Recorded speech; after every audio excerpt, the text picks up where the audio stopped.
Hi friends, welcome to my channel Snigdha వంటలు. ఈరోజు recipe వచ్చేసి మ్యాంగో జ్యూస్ అండి. కొంచెం కొత్తగా అండ్ ఎక్కువ టేస్టీగా పిల్లలకు నచ్చే విధంగా ఈ మ్యాంగో జ్యూస్ని చేసి పెట్టేయండి. చాలా టేస్టీగా ఉంటుంది. దీనికోసం అయితే 1/2 కప్పు వరకు సగ్గు బియ్యాన్ని తీసేసుకోవాలి. ఇలా సగ్గు బియ్యంలో వాటర్ వేసేసుకొని ఒక 2-3 సార్లు బాగా వాష్ చేసేసుకోండి. 1/2 కప్పు వరకు సగ్గు బియ్యం అనేది సరిపోతుందండి. మీరు సన్నవి తీసుకున్నా పర్లేదు, ఇలా పెద్ద సైజులో ఉన్నవి తీసుకున్నా పర్లేదు. ఇలా సగ్గుబియ్యాన్ని అయితే వాష్ చేసేసుకొని మళ్ళీ ఫ్రెష్ వాటర్ వేసేసి ఒక 2 గంటల పాటు కంపల్సరీగా నానబెట్టేసుకోవాలండి. ఇలా సగ్గుబియ్యాన్ని ఒక 2 గంటలు నానబెట్టేసుకున్న తర్వాత ఇప్పుడు ఈ సగ్గుబియ్యాన్ని అయితే మనం ఉడికించుకోవాలి. అదే వాటర్తో సహా సగ్గుబియ్యాన్ని ఇంకొక గిన్నెలోకి వేసేసుకోండి. ఇలా గిన్నెలోకి వేసేసుకున్న తర్వాత ఇందులోకి మనం ఎక్స్ట్రాగా మళ్ళీ ఒక 2 టీ గ్లాసుల వరకు అయితే వాటర్ని యాడ్ చేసేసుకోవాలండి. ఇలా వాటర్ని యాడ్ చేసేసుకొని సగ్గు బియ్యాన్ని మనకి ట్రాన్స్పరెంట్గా అయ్యేంత వరకు అయితే కుక్ చేసేసుకోవాలి. ఈ సగ్గు బియ్యాన్ని ఒక 10 to 15 మినిట్స్ అయితే కుక్ చేసేసుకోండి. అప్పుడే మనకి సగ్గు బియ్యం అనేది ట్రాన్స్పరెంట్ కలర్లోకి అయితే వచ్చేస్తుంది. చూడండి, ఇలా ఒక 10 మినిట్స్ తర్వాత సగ్గుబియ్యం అయితే చక్కగా ఉడికిపోయాయి కదా. ఇప్పుడు ఇందులోకి కోల్డ్ వాటర్ని వేసేసుకొని సగ్గుబియ్యాన్ని అయితే వడగట్టేసుకోవాలి.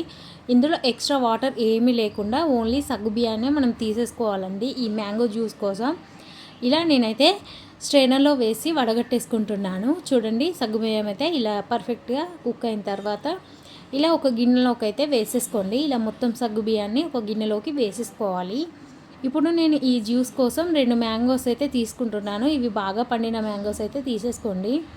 ఇలా తీసుకున్న తర్వాత పైన తొక్కను తీసేసి పల్పును మాత్రం మనం మిక్సర్ జార్లోకి అయితే వేసేసుకోవాలండి. ఈ జ్యూస్ కోసం బాగా పండిన మామిడి పళ్ళే తీసుకోండి. అప్పుడే జ్యూస్ అనేది టేస్టీగా ఉంటుందండి. ఇలా మామిడికాయ గుజ్జును మొత్తం ఈ మిక్సర్ జార్లోకి అయితే వేసేసుకోండి. ఇలా నేనైతే 2 మామిడికాయలు తీసుకున్నాను.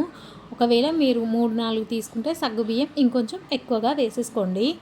ఇలా మామిడికాయ గుజ్జు మొత్తం వేసేసుకున్న తర్వాత ఇందులోనే 4 టీ స్పూన్ల వరకు అయితే పంచదారని వేసేసుకోవాలి.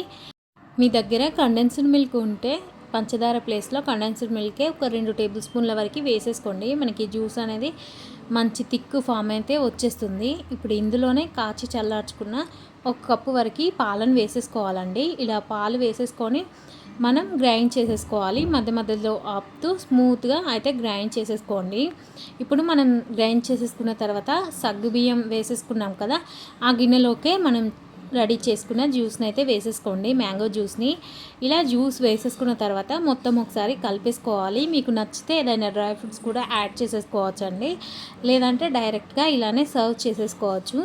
ఇలా ఒకసారి కలిపేసుకున్న తర్వాత ఒక 2-3 గంటల పాటు ఫ్రిడ్జ్లో అయితే పెట్టేసుకోండి. మనకి ఫ్రిడ్జ్లో పెట్టి సర్వ్ చేసేసుకుంటే టేస్ట్ చాలా బాగుంటుంది. పిల్లలకైతే చాలా బాగా నచ్చేస్తుందండి. ఇలా ఒకసారి అయితే ఈ సగ్గుబియ్యం మ్యాంగో జ్యూస్ అయితే ట్రై చేయండి. మీ ఇంట్లో అందరి ఫేవరెట్ అయిపోతుంది. ఈ సమ్మర్లో ఎక్కువ శాతం మనం మ్యాంగోస్ తెచ్చుకుంటాం కదా. ఇలా ఒకసారి అయితే సగ్గుబియ్యం మ్యాంగో జ్యూస్ కంపల్సరీగా.